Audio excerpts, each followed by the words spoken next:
The U.S. Department of Government Efficiency, or DOGE, has been cancelling millions of dollars in funding for various nations, including $21 million allocated for enhancing quote-unquote voter turnout in Bharat.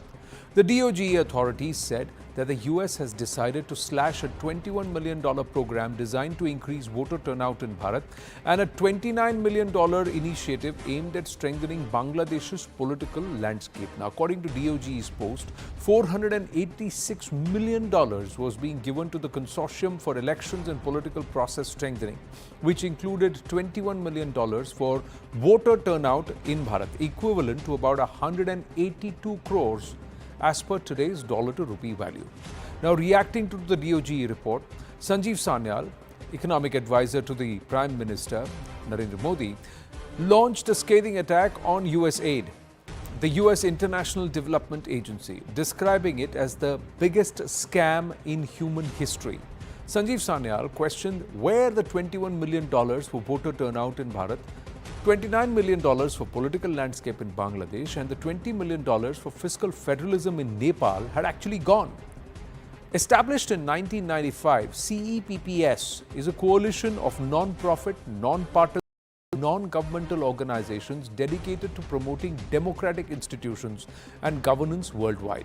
The organization claims to bring together the expertise of three leading international organizations: the International Foundation for Electoral Systems, or the IFES, the International Republican Institute, or the IRI, and the National Democratic Institute, or the NDI. Now, these three serve as fronts through which the CEPPS operates in different nations.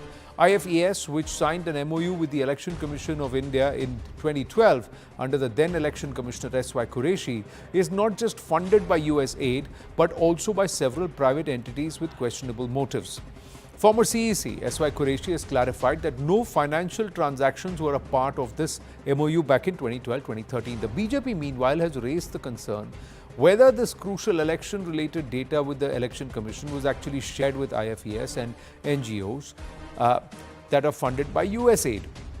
BJP's Amit Malviya further alleged that an attempt at voter subversion, and also asked if IFES was linked to the Soros's Open Society Foundation, or OSF. As per the audit report of the organization, close to $4 billion have been routed from USAID to CEPPS till date.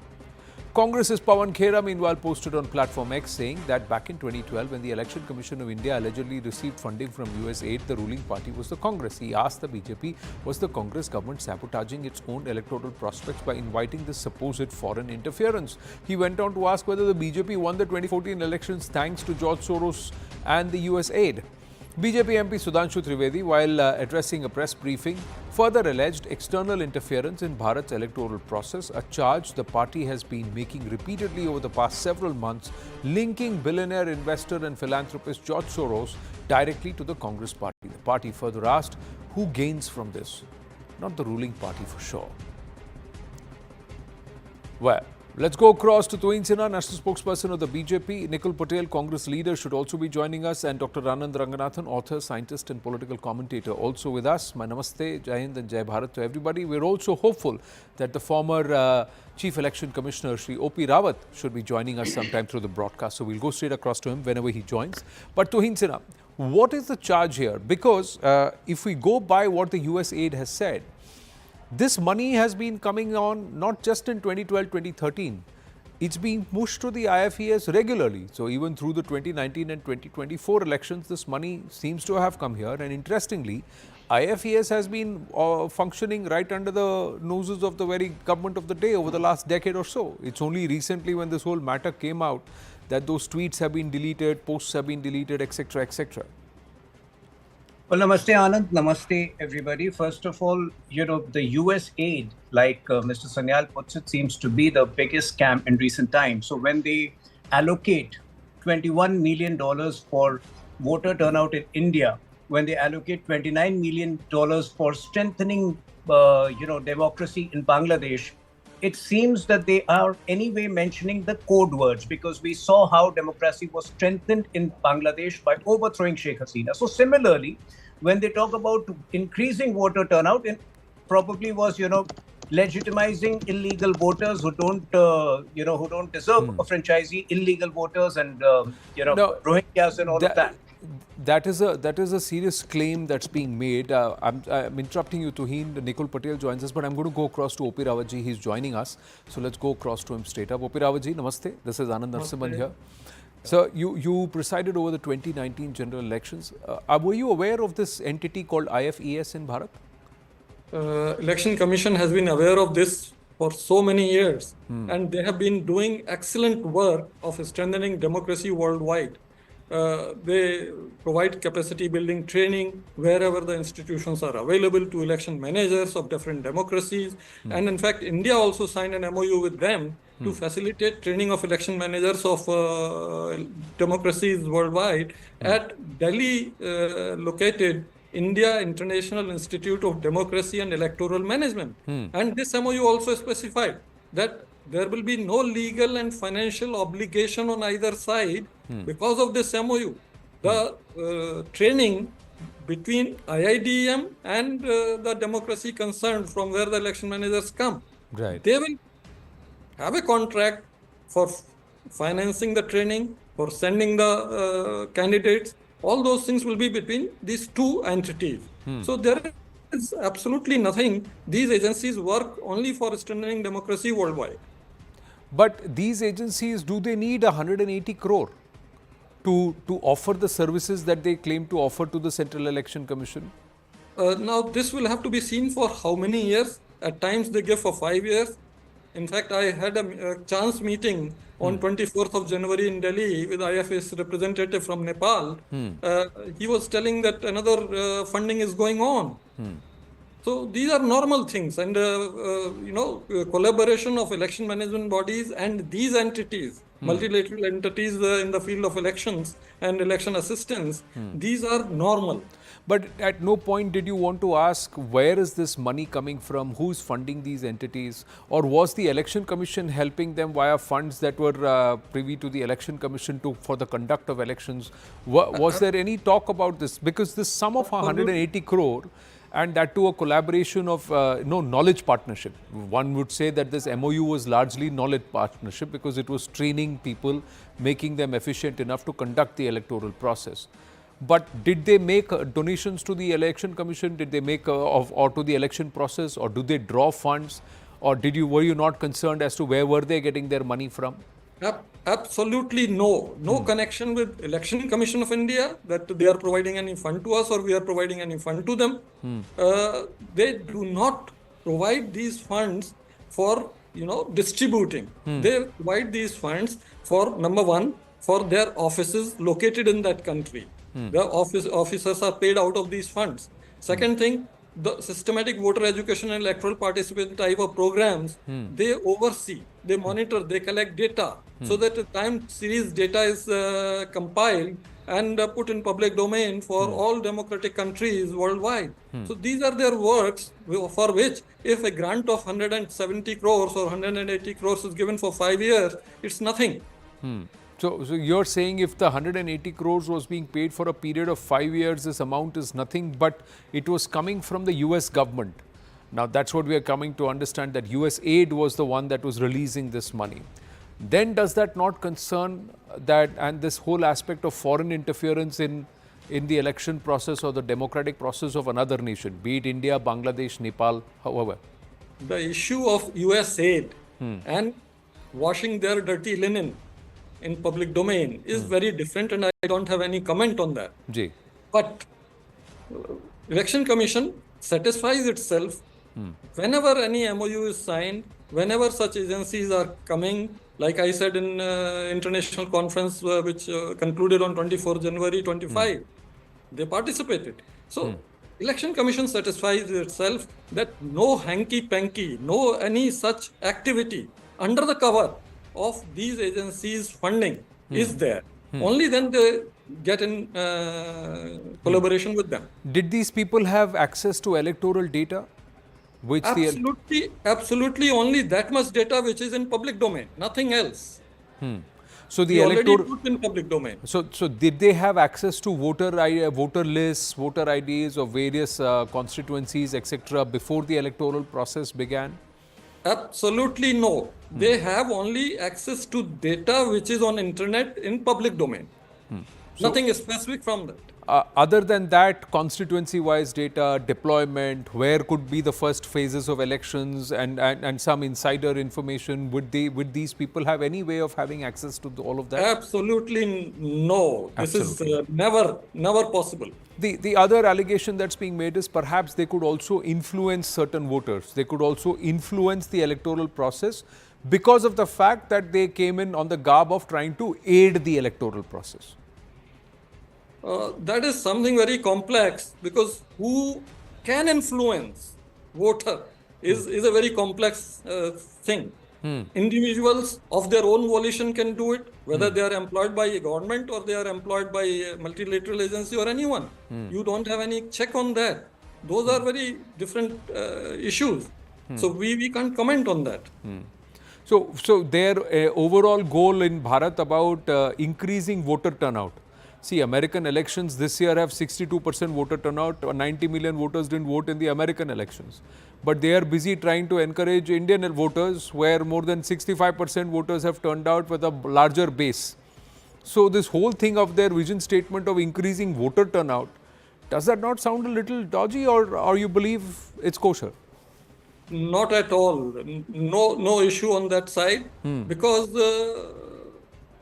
whatever funding USAID is giving to these people, they are utilizing according to their own contract with the USAID. And that is their internal matter. Whereas in our country, whatever we see that it is being done, that election commission monitors, that election commission always gets into and ensures that it is not at all affecting anything of our national interest adversely. Okay. So from the Election Commission's point of view, there was nothing that they got involved in, or the Election Commission allowed them information or some activity which could have been contrary to the interests or the overall principles on which Bharat functions? Absolutely none. Okay. Absolutely none. And Election Commission undertakes these international collaborations only to ensure that electoral democracy is strengthened worldwide, and we also benefit out of it. So were you at any point aware that their funding was coming from USAID, or that there was a US government involvement directly or indirectly in this process? Or is that coming to light only now? Whatever they were getting grants were not under question any time. Okay. And if it is coming right now, it is under the government's control, because FCRA, Foreign Contribution Regulation Act, has been amended. And all the funds are coming to one single account in Delhi for any agency or anywhere. So it has full control of the government. Point well made, O.P. Rawatji. Thank you for your time, and thank you for putting matters in perspective. And I'm going to take it forward with the rest of the panelists who've been listening in to you too, and to our viewers. So that's the former Chief Election Commissioner, O.P. Rawatji, who was in office for 312 days, presided over the 2019 Lok Sabha elections. He came in towards the end of 2018. Yes, Tuhin Sinha, you put your hand up, then I'll bring in Anand Ranganathan and Nikul Patel. When we talk about the mention of $21 million, that money in all likelihood must have gone to private individuals who have been behaving suspiciously in the last few years. And like I mentioned, increasing voter turnout is perhaps just the code word. The real job is to demonize India's democracy, demonize India's institutions, and demonize India's electoral process. Who have been doing it? In the last 2 years, obviously, the leader of opposition, current leader of opposition, whenever he travels abroad, he demonizes India's democracy and he asks foreign powers to come and intervene. Number two, who does it?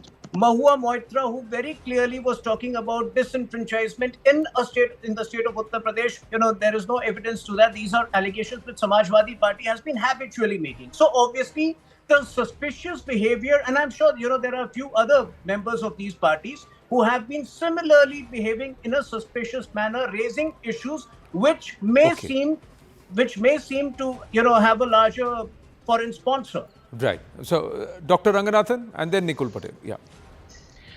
Good evening, Anand, and good evening to my fellow panelists. Look, the issue is not that USAID was funding Americans to seed or expand American interests around the world.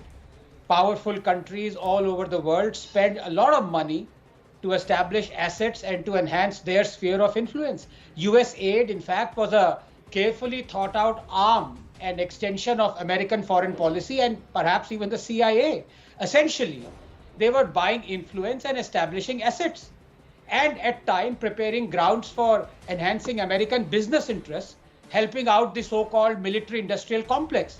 Now, you can say that is wrong, but if you're an American, would you say that is entirely wrong?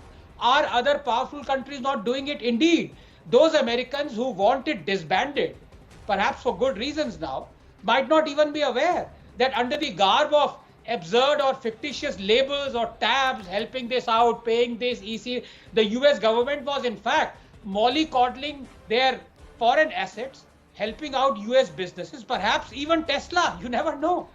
The issue is that US aid was funding Indians to expand American interests. So in fact, let me say that the issue is not even that, because lobbying by Indians for American interests is long known. You saw that during the COVID vaccines, how some Indians were lobbying for, a Pfizer vaccine. So the issue is not even that. The issue is that US aid was funding Indians to undermine Indian interests. That is the question. And if you come to that, so I have, kind of pigeonholed exactly what we should be focusing on, because if we focus on US aid and do this scaremongering and say that you're scared of foreign hand, well, if you're scared of foreign hand, then I'm sorry, you are scared to use your hand, or in fact your hands are tied. So two issues here. Number one, yes, please find out if the money given by US aid was given to Indians to undermine Indian interests. Correct. Over and above expanding American interests, because that is lobbying. Of course, if it is illegal, then yes, go after it. But find out if it was used to undermine Indian interests. But here, I have to say a couple of things. All this scaremongering and everything is one thing. It might even turn out to be true. But then, 100 times, perhaps 1,000 times interference in Indian elections has been done over the counter. I don't even want to mention the publications that have done it using Chinese money. In fact, a very famous publication back south of Vindhyas, took out the name of the Bofors whistleblower to help Congress in the 80s. The same person then cropped up our Indian Defense Minister's signature to say that Indian government had actually done some hanky-panky during Rafale. Is that not election interference? Was that person arrested? Was that, media house banned? No, it wasn't. You yourself are not showing your hands, and you're talking about foreign hand. Number two, when we are talking of buying out influence, undermining Indian interests has been done by the media, Indian press for decades. It's going on as we speak. You will block American visa to some commie activist, but you will not block American visa to a proprietor of an absolute yellow rag that keeps on undermining Indian interests. Why? You need to explain that. And finally, I want to say this, and this might be contentious for many. The biggest undermining of Indian electoral process has been done in the full glare of the entire country. That was the anonymous electoral bonds. When foreign companies can pay anonymously without Indian voters knowing tens of thousands of crores to all political parties, every political party. That is the biggest undermining of Indian electoral interests. And this was going on right before Supreme Court banned it rightly. But I want to ask you, who was it? Was it USAID that amended the FCRA regulation to allow a foreign mining company to give money to Indian political parties? No, it wasn't. It was direct interference in our Indian elections, and it was done over the board. So let's not talk about foreign hand. Let's not go back to the 70s and 80s and scaremonger like Congress and Indira Gandhi used to do. You are not powerful because you are not taking steps to use your hand, and you are worried about foreign hand. Nikul Patel, was the Congress using all of this to somewhere turn the tide, twist the tail? 2012, 2013, the narrative was not so much in favor of the UPA, surrounded by scams, and with India against corruption, a mass movement on the streets. So from there on, the questions have been asked, where is this money going and towards whom? Yeah, definitely. Whenever there is some suspicion, people has a right to ask, and definitely everybody must, as a democracy, one must know what is happening. But if you listen to our retired Chief Election Commissioner as well as Anand Rakhnathanji. Whatever BJP is charging Indian National Congress, I think that is not correct. Secondly, if Congress has to be benefited, then in 2014, we know how Modi ji came into power. So that is also suspicious now, that whether that fund, whatever was coming, was being utilized by Bharatiya Janata Party to influence the voters to get against UPA government at that time. So that has also to be investigated. I think after 2014, every 4 years we are getting that fund. In 2014, it was around 120 million US dollar. In 2018, it was 136 US million dollar, and in 2020, it was around 251 US million dollars. If Bharatiya Janata Party is feeling that the international people are influencing the entire country by putting such money into it, then they must investigate. All agencies must find out who is the culprit, and if anybody is utilizing the fund illogically or illegally, then that has to be punished and put behind the bars. That is what the logic is. But unnecessarily just blaming and disgracing the Congress is not correct. Now, by Bharatiya Janata Party must look into their things, and they must find out. We are ready for every investigation in this matter. Twin Sinha. Yeah. What should I answer? There are many questions. This money has been coming under the very nose of the government of the day. It's come to a single. It's come to a single account in New Delhi, and that's what Mr. O.P. Rawat also said. That if it's come to a single amount, 180 crore rupees aa raha hai, and not an eyebrow has been raised, despite the FCRA rules, then what has happened? If there was foreign interference that was happening, it happened right under your very nose. When I say your nose, that means the government of the day. That's what Mr. Ranganathan Mr. Rawat had explained, when election commission is concerned, probably there was no exchange of money when it comes to election commission. Our sense is that certain private individuals, and it is not necessary that the money was transferred in India, certain private individuals who have a penchant for disappearing every 2 or 3 months to undisclosed locations, the money could have been given in those locations. But having said that, the day we have legal evidence against them, we will take action. At this point of time, the very fact that the opposition is under the scanner for their behavior, whether it is raising the issue of disenfranchisement, which was not so in reality, whether it is Rahul Gandhi demonizing institutions, and USAID seems to have made a similar recording for its payment to that effect. I think the opposition needs to explain. But the point is, Twin Sinha, the counter to you is, you are in government. You couldn't close the tap. Why couldn't you close the tap? If there was money that's coming, you should have been able to find out that somebody is sending this money. Where is this money coming from? It's all wire transfers. It's not Hawala route, right? And if 251 million as claimed by Nikul Patel is coming into the country, somebody should be worried. Somebody should have flagged this off. We should not jump the gun. First of all, those are recordings in the USAID of the USAID transfers. Now, whether that money has actually come, that is in the process of coming, a part of it has come, we don't know. But these are disclosures which have been made now, by Elon Musk, and I think appropriate action will be taken. There is no way that people who have been acting at the behest of USAID or who have been propagating. Sir, motivated people, you can call and you can claim motivated people. Mere allegations will not fly, sir. You have to hold them to account. If there is one naya paisa of an American dollar or foreign money that's come and that person is working towards trying to destabilize Bharat, then that's working against the interest of the country. You have to have the money trail. The other point, Nikul Patel.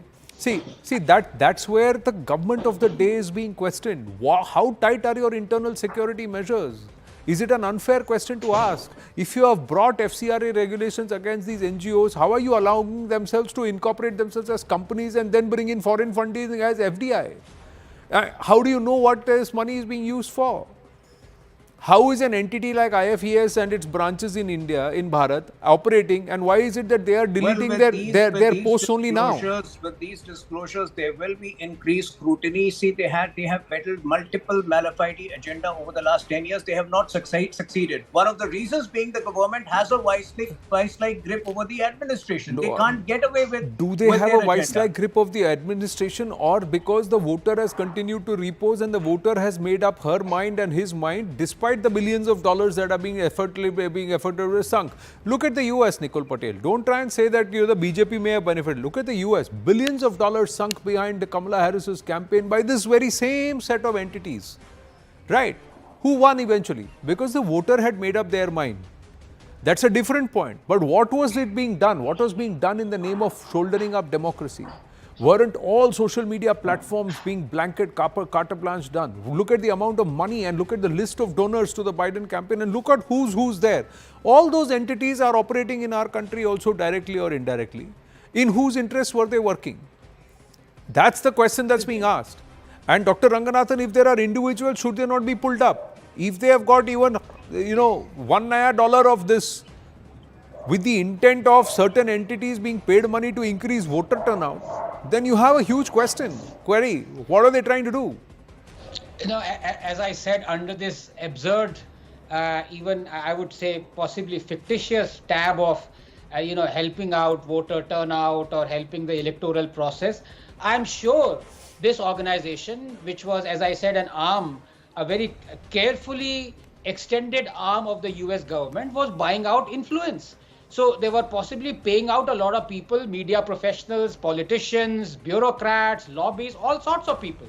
Now, is that wrong for a country to do it? That is the question that you must ask. But over and above that, of course, if some illegality happened, then that must be caught. But Tuhin has to answer this, that while it was illegal for 50 years, for 60 years, for a foreign company to donate to an Indian political party, why was it that BJP and the Congress amended that rule to allow foreign companies to have a stake in Indian companies to then pay Indian political parties tens of thousands of crores? See, is that not influencing Indian elections? We are segueing into a different argument altogether, where like the United States of because it's America, talking about should we make lobbying? We should make lobbying, and should we make donations to political parties legal? Put it up, declare it, and keep it open, be it on the donor's website or on the receiver's website, and let everybody know that everybody is supporting political fund campaigns, because elections are costly and it costs money to do whatever they are. For example, like you said, mention Kamala Harris was funded by tens of millions of people. Correct. Likewise, Elon Musk also spent $270 million to fund Trump. Correct. It's all on It's the all board. there. It's all there. Everybody knows who backed who, and let it be there. And let the voter have absolute clarity and there. So then this whole game of crony capitalism and one benefiting from the other, whereas the numbers actually belie whatever the claims are, all comes out in public domain. I have to pause here, gents. Let's see how these details flow. Tuhin Sinha and Nikul Patel, thank you very much. Dr. Ranganathan, do stay on. We'll debate what's happening in Tamil Nadu when we come back, and we